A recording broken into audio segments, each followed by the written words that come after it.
Hello everyone, সবাই কেমন আছেন? আশা করি খুব ভালো আছেন। আমিও খুব ভালো আছি। তো মায়ের রান্নাঘরে আজকে নতুন একটা রেসিপি নিয়ে আমি চলে এসেছি আবারও।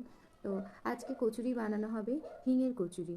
তো চলুন সেই রেসিপিটা আপনাদের সঙ্গে শেয়ার করে নিই। যদি ভালো লাগে তাহলে অবশ্যই একটা সাবস্ক্রাইব করে দেবেন, লাইক করে দেবেন, কমেন্ট করতে ভুলবেন না, আর শেয়ারও করে দেবেন। চলুন রেসিপিটা আপনাদের সঙ্গে শেয়ার করে নিচ্ছি। Hi everyone. তো আজকে কচুরি বানানো হবে। তো কচুরির জন্য প্রথমে আমরা দিয়ে নিচ্ছি ময়দা, তার মধ্যে একটু অল্প নুন আর জোয়ান দিয়ে এটা ভালোভাবে মেখে নেব। তো এটা ভালোভাবে ময়াম হয়েছে নাকি ভালোভাবে দেখতে হলে এভাবে ট্রাই করতে হবে, তাহলে বুঝবে ভালোভাবে ময়ামটা দেওয়া হয়ে গেছে। এরপরে আমরা অল্প অল্প জল দিয়ে এটাকে ভালোভাবে মাখবো। তো অল্প অল্প জল দেবে, প্রথমেই একসঙ্গে অনেকটা জল দিয়ে দিও না। তো অল্প অল্প জল দিয়ে আমরা মেখে নেব। এভাবেই অল্প অল্প করে আমরা মেখে নেব। তো চলো মাখার পরে দেখা হচ্ছে। তো এভাবে আমরা ভালোভাবে কিছুক্ষণ ডোটা বেঁধে রাখবো। তো এভাবে একটু উপর দিয়ে তেল ছড়িয়ে দিয়ে তো এভাবে আমরা 8 ঘন্টা মতো ঢাকা দিয়ে রেখে দেবো এটা। তো এটা ভালোভাবে রেখে দিলাম 8 ঘন্টার মতো। তো তো চলো এবার কচুরির পুর বানানোর জন্য কি কি লাগে, কিভাবে হয় সেটাই দেখাচ্ছি তোমাদেরকে। তো গ্যাস জ্বালানোর পরে আমরা কড়াই বসিয়ে নিলাম। এর মধ্যে দিয়ে দেবো একটু সাদা তেল। তো আমরা প্রথমে তেলের মধ্যে হিং একটুখানি দিয়ে দিলাম, যেহেতু এটা হিঙের কচুরি তাই জন্য এটা হিংই হবে। তো হিং দিয়েই তৈরি হবে। তো তারপরে একটু কাঁচা লঙ্কা দিয়ে দিলাম, কুচিয়ে কাঁচা লঙ্কা কুচিয়ে দিলাম। তারপরে একটু আদা কুচি দিলাম, দিয়ে এটা ভালোভাবে নেড়ে নেবো একটু।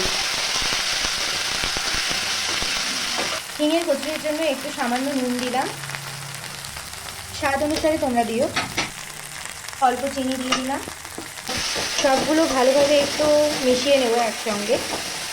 তো এরপরে আমরা দিয়ে দেবো 1 কাপ ছাতু।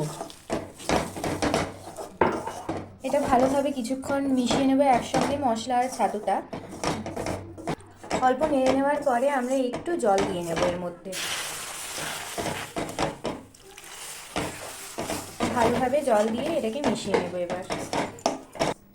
এভাবে পুরটা গ্যাস থেকে নামানোর পর এভাবে একটু হাত দিয়ে মেখে নিতে হবে। তো পুরটা আমরা এইভাবে ভালোভাবে ডোর মতো করে নেব। হিঙের কচুরির জন্য এভাবেই ডোটা তৈরি করে নেব আমরা। তো এভাবেই ডোটা তৈরি করে নেব। তো চলো এরপরে আমরা কচুরির লুচিটা কিভাবে আমরা তৈরি করি, তো চলো সেটাই দেখাচ্ছি তোমাদেরকে এরপর। চলো কচুরির জন্য আমরা লুচি বেলার জন্য আমরা প্রথমে ডোটাকে খুলে নিলাম 8 ঘন্টা পরে। তো 8 ঘন্টা পরে দেখুন কতটা ডোটা নরম হয়ে গেছে, একদম পারফেক্ট ডো একটা তৈরি হয়েছে। তো এবার এক একটা পিস করে লেচির মতো আমরা কেটে নেব। তো আমি ভালোভাবে লেচি কাটার পরে এগুলোকে ভালোভাবে প্রপার গোল করে নিয়েছি।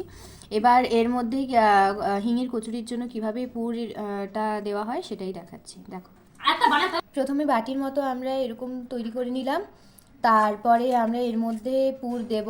তো এই হিঙের আর ছাতুর এই পুরটা দিয়ে দিলাম, দিয়ে ভালোভাবে এটা মুড়ে নেব। এভাবেই আমরা তৈরি করে নিলাম। তো এভাবেই আমরা প্রত্যেক কটা এভাবেই তৈরি করে নিচ্ছি।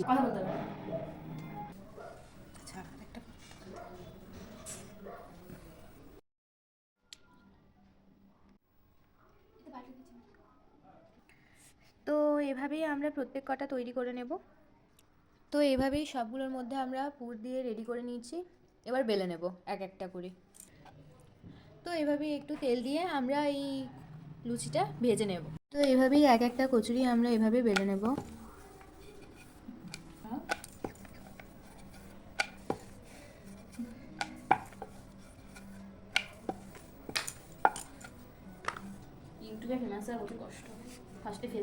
তো এভাবেই আমরা প্রত্যেকটা কচুরি এভাবেই আমরা বেলে নিলাম। তো এগুলো এখন আমরা ভেজে নেব। তো চলো দেখা যাক। তো কচুরিগুলো আমরা ভাজার জন্য প্রথমে আমরা কড়াইতে তেল দিয়ে নিলাম, সাদা তেল দিলাম। এবার তেলটা একটু গরম হোক, তারপরে এক একটা করে কচুরি ভাজবো। তো কচুরিটা এরকমভাবে ভেজে নিলাম, দেখতে পেলে কত সুন্দর ফুলেছে কচুরিটা, খুব সুন্দর লাগছে। তো এর পরপরই আমরা সবগুলো ভেজে নেব।